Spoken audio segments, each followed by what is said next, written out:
अस्सलामुअलैकुम दोस्तों, आज मैं आपके लिए मुहर्रम की नियाज़ के लिए बनने वाला बहुत ही मज़ेदार सा चने की दाल गोश्त की रेसिपी लेकर आई हूँ, जिसे भी बनाकर खिलाएंगे ना, जितने भी आपके पड़ोसी हैं, रिश्तेदार हैं, सभी आपको दिल से दुआएं देने पर मजबूर हो जाएंगे, क्योंकि ये वाकई में बहुत ही लाजवाब बनके इस तरीके से तैयार होता है।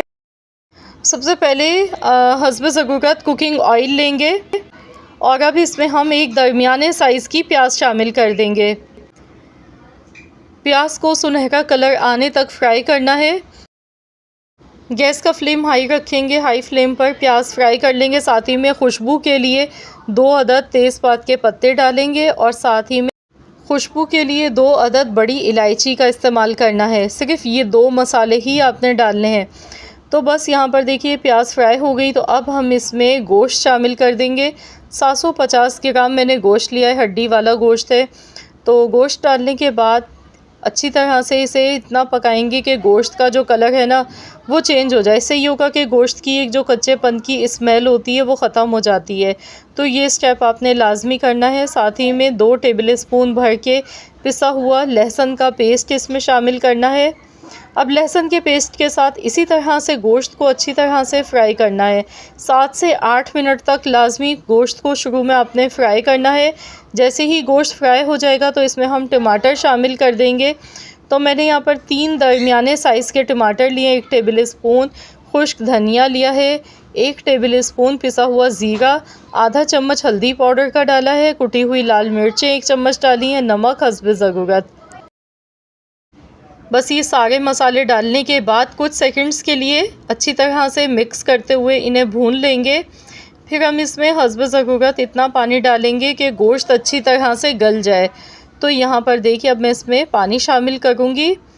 तो यहाँ टोटल में 2 गिलास के करीब पानी इसमें डाल गई हूँ, क्योंकि मैं प्रेशर कुकर में गला गई हूँ, तो इस वजह से पानी का इस्तेमाल थोड़ा कम होगा।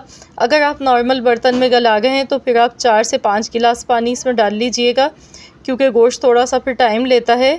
तो यहाँ पर देखिए प्रेशर कुकर में ज़्यादा टाइम नहीं लगता है। 15 मिनट के लिए मैंने प्रेशर लगाया है। 15 मिनट के बाद फिर मैं आपको दिखाती हूँ इसकी लुक के कितना गोश्त हमारा गल चुका है, क्योंकि अभी गोश्त फुल नहीं गला है एकदम, इसमें थोड़ी बहुत कसर बाकी, क्योंकि अभी 80% गोश्त गला है, बाकी 20% ये दाल के साथ गलेगा। तो यहाँ पर देखिए इसमें पानी अच्छा खासा भी मौजूद है। तो ये जो पानी है ये आपने खुश्क नहीं करना है, इसी में सारा फ्लेवर है जो कि दाल में आएगा निकल के। तो यहाँ पर मैंने आधा किलो चने की दाल ली है। दाल को मैंने 1 घंटे पहले भिगो कर रख दिया था। तो इससे ये होगा कि दाल जल्दी गल जाती है। वैसे तो प्रेशर कुकर में अगर आप भी बना रहे हैं तो दाल को पहले से भिगोने की ज़रूरत नहीं पड़ती है, फ़ौरन से दाल को आप धोकर भी डाल सकते हैं। तो यहाँ देखिए मैंने थोड़ा सा पानी इसमें मज़ीद और डाला है। तो चलिए अब मैं दोबारा से इसे कवर कर दूंगी, प्रेशर लगाऊंगी 6 से 7 मिनट के लिए, ताकि दाल जो है ना बिल्कुल एकदम मुलायम हलवे की तरह गल जानी चाहिए। जितनी अच्छी गली हुई दाल होगी उतना ही बेहतरीन चने की दाल गोश्त बन के तैयार होता है।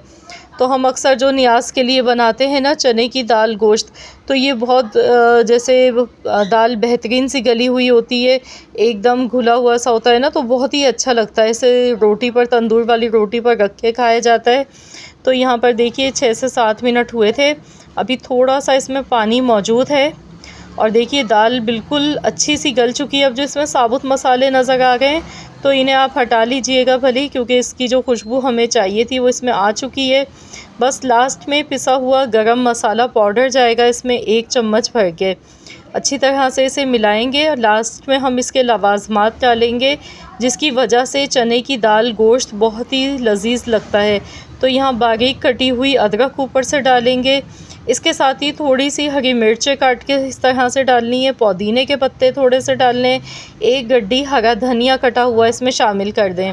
हरा धनिया, पुदीना, हरी मिर्चें, बारीक कटी हुई अदरक, ये सारी चीज़ें आपने लास्ट में डालनी है। तो यहाँ पर मैंने गैस का फ्लेम ऑफ़ कर दिया है। तो इसे बिल्कुल खुश्क आपने नहीं बनाना है, इसी तरह से बनाना है। तो इस तरह से ये बहुत ही मज़े का लगता है तंदूर वाली रोटी के साथ। तो चलिए मैं आपको अब सर्व करके दिखाती हूँ। देखिए देखते ही मुंह में पानी आ गया है। गोश्त का जो जायका है ना वो चने की दाल के साथ जो कॉम्बिनेशन बना है वो बहुत ही आला बना है, बहुत ही जायकेदार। तो इस तरीके से आप लोग भी ज़रूर बनाएं, ये बहुत ही टेस्टी लगता है। तो यहाँ पर देखिए हमने डिश आउट कर लिया है। अगर आपको आज की ये रेसिपी पसंद आई है तो इस वीडियो को लाइक ज़रूर कीजिएगा, शेयर भी कर दीजिएगा। चैनल पर नए हैं तो चैनल को भी सब्सक्राइब कर लें। मिलते हैं इंशाअल्लाह ताला एक और नई रेसिपी के साथ, तो जब तक के लिए अल्लाह हाफ़िज़।